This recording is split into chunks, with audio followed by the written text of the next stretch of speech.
Hello, welcome back to my channel and welcome to my latest nervous breakdown. This is the second time I've tried to film this video.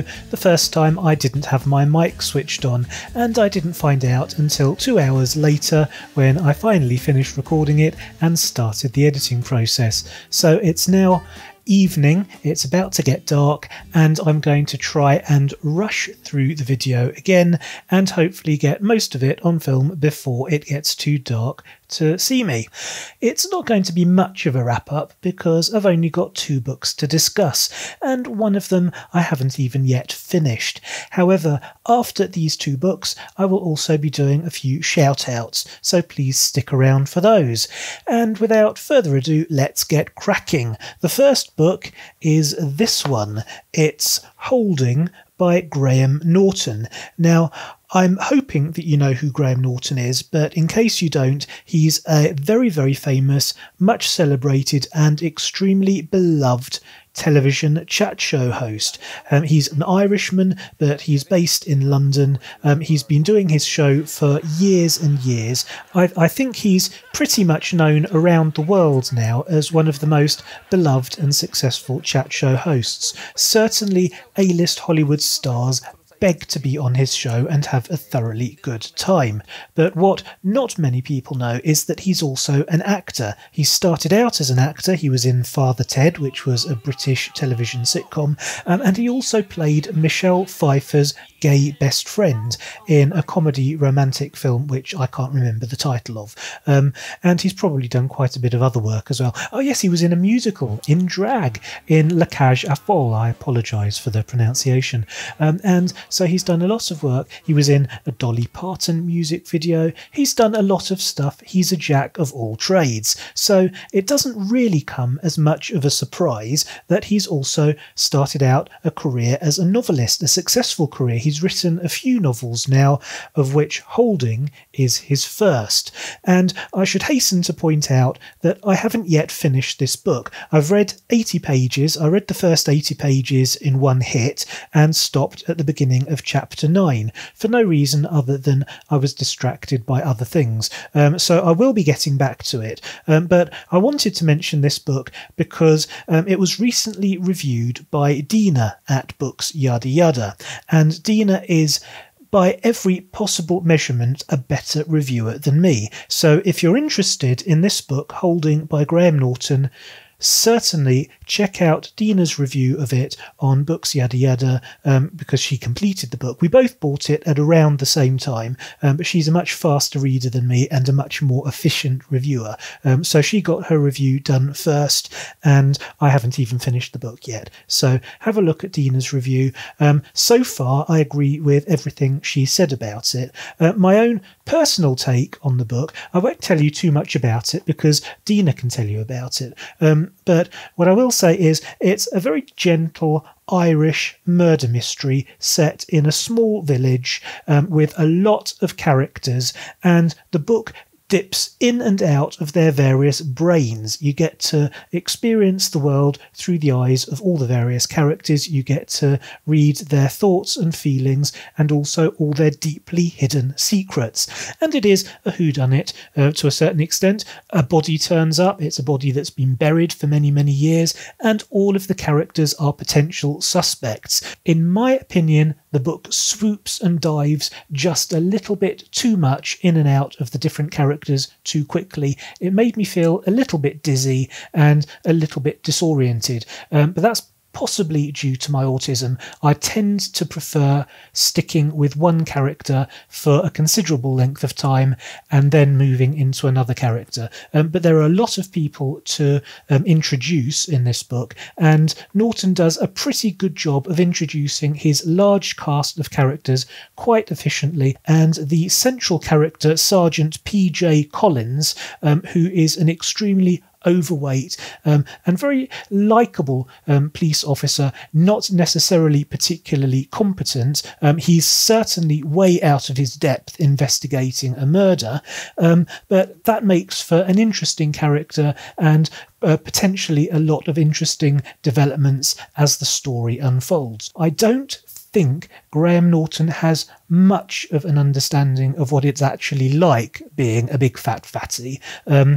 If he did any research, I imagine one or two fat friends may have given him some bits of help and advice, but it really didn't feel like the most realistic depiction of fatness, certainly in my experience of being fat, and that made me just feel a little bit uncomfortable with the character, but as I got used to it, I was able to ignore those things and just focus on the story. This is not a funny book, it's a serious murder mystery, and Norton is, to a certain extent, I think, playing it a little bit safe. John Boyne of the Irish Times has summed up Norton's writing quite well. It's the delicate characterisation that stands out, written in such an understated manner, eschewing linguistic eccentricity and absurd storylines in favour of genuine characters and tender feelings. This is a fine novel. And I entirely agree. So far, it's a fine novel. It's not exquisite, it's not sublime, it's nothing that makes my socks roll up and down. It's very nicely written, and it has the promise of much greater things to come. The next book is The Picts and the Martyrs by Arthur Ransome. Now, I mentioned this one briefly in my 12-book haul. I picked this up along with all of its brothers and sisters in the 12-book Swallows and Amazons series, all written by Arthur Ransome in the early days of the 20th century. This one was first published in 1942, and the majority of the Swallows and Amazons books were written around the 1930s and 1940s. They are classic British children's literature, and they have a very devoted international fan club. But outside of the Arthur Ransome fan club, they're known as the Tars, the Arthur Ransome Swallows and Amazons books aren't hugely well known, and Swallows and Amazons is quite famous, but the rest of the series is certainly very obscure by modern standards. Most people don't know the books, and I think that's a shame, because they are exquisitely well written. Arthur Ransome has a very easygoing, easily accessible prose style. It's fun, it's very, very adventurous, it's full of information. The books are incredibly educational, but you never get the feeling that you're being lectured or taught in any way. But during the adventures you do pick up a lot of really useful knowledge. I personally, in the great outdoors, have used things that I learned in these books. This is my favourite of the Swallows and Amazons books. Alongside the excellent prose style which Ransome brings to all his books are some particularly hilarious lines of dialogue, and he does write really, really good character dialogue.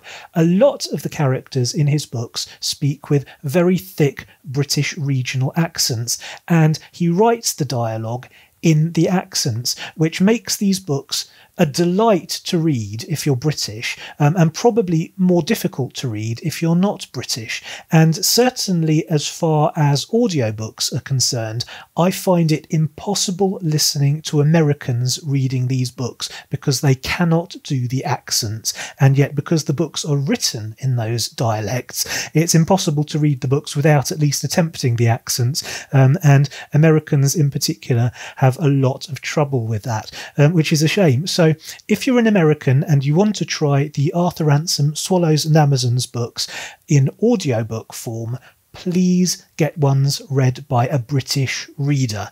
And I recommend the Gabriel Woolf recordings, even though sadly those are abridged versions, and some of them are very, very abridged.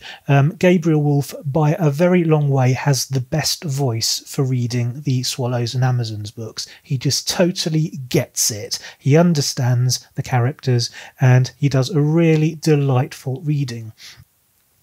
It's like having your grandfather reading you a bedtime story. It's just nice. But if you're not going to get the audiobooks, if you want to try the actual full books, then obviously I recommend reading all of them. Start at the beginning with Swallows and Amazons. But if you're feeling more adventurous, or if you've already read Swallows and Amazons, or if you don't want to start at the beginning, this is a really good book to introduce you to Arthur Ransome's world, because it works very well as a standalone novel. Even though this is actually the 11th of the 12 books, it stands on its own, and it introduces you to the characters very nicely, and it's probably the best story, or at least it's my favourite story in the collection, and it has a very satisfying beginning, middle and end. It mainly features 4 of the main children who feature in the 12 books: Dick and Dorothea Callum, who are visitors to the Lake District in the north of England, first introduced in the book Winter Holiday, and Nancy and Peggy Blackett, who are the only children who are series regulars who are actually permanently located in the Lake District. They live there, it's their home year round. In this book, the Dees, Dick and Dorothea, arrive first ahead of the Walker children because they've ordered a brand new boat to be built for them to their own specifications. So they've arrived ahead of time to get their new boat ready with the help of Nancy and Peggy. It's all been arranged in advance with Nancy and Peggy's mum, Mrs. Blackett, who's away on holiday convalescing after an illness. But then disaster strikes. The great aunt, who we've previously met in the book Pigeon Post, who turned up and made everybody's life a misery during that book, she hears that the children are being left supervised only by a servant, and of course servants can't be trusted. She hears that the children are in the house unsupervised, cancels all her plans, and immediately shows up uninvited, which throws everything into chaos and disarray. Unusually for Nancy and Peggy, who would normally rebel against such an adult intrusion. On this occasion, because their mother has been so unwell and is convalescing, they don't want anything to happen that will upset their mother and make her unwell again. So, against their natures, they decide to be angels. They decide to be martyrs, hence the martyrs of the title, and they're going to dress in their best frocks and do everything they can to make the great aunt's visit a complete success, so that she realises there was nothing to worry about and she goes away without causing any trouble for Mrs. Blackett. But of course Dick and Dorothea must disappear, because the last thing they need is a big row with a great aunt discovering that there are these 2 strange children from London staying in the house. So Dick and Dorothea scoot out of the house up into the woods, and they make their home in a derelict shack. So Dick and Dorothea are hiding out in the woods. They're being Picts. Picts were an ancient Celtic race of people who lived in hiding.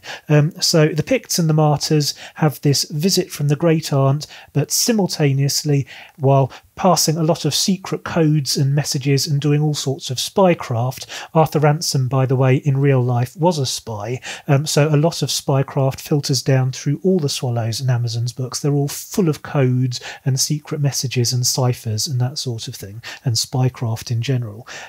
So the Picts and the Martyrs are having a secret life whilst simultaneously doing everything in their power to keep the great aunt happy. It's a really good story. The characters are well drawn, 3-dimensional, they've all got their own voice, they've all got their own personality, and in general all of Arthur Ransome's books are extremely adventurous and very, very satisfying, and in my opinion this is the best of the bunch, so it comes with my highest possible recommendation. And now for some shout-outs. First of all, I've mentioned her before, no doubt I'll be mentioning her again. She is, by a very long way, a much better booktuber than me. When I grow up, I want to be her. She is, of course, Dina from Books Yada Yada. We started booktubing at around the same time, but she is absolutely killing it. She's got about 12 million subscribers, I think, already, and every one of her videos just knocks it out of the park. I'm a huge fan of Dina's work. Her videos are always entertaining, and if you haven't already discovered her, I recommend following the link in the description and checking out her stuff. Next on the list is Simon and Amy from BookTube with Simon, and they are also fabulous. They're incredibly entertaining. They work very hard on their videos. A lot of production goes into their videos, and if you haven't discovered them yet, I recommend BookTube with Simon. Have a look at their page. I wrote down a few keywords to describe my thoughts and feelings about them. Quirky, hilarious, inventive, creative, informative, and very, very orange. What more could you want? Next on the list is Joshua from Working Man Reads. I find Joshua's videos very calming and relaxing to watch, and also very interesting and entertaining in a quiet way. The keywords I wrote down for him were gentle, intelligent, engaging, humble, sincere. He's the ultimate everyman, and he has arrestingly kind eyes. I love his work. If you haven't discovered his channel yet, check out Working Man Reads. Next on the list is Celeste. Celeste is a newer booktuber, and I'm sure she would be very appreciative of anyone checking out her channel and subscribing. I find her incredibly entertaining. Some of the words I wrote down to describe her are batshit crazy, but in a good way.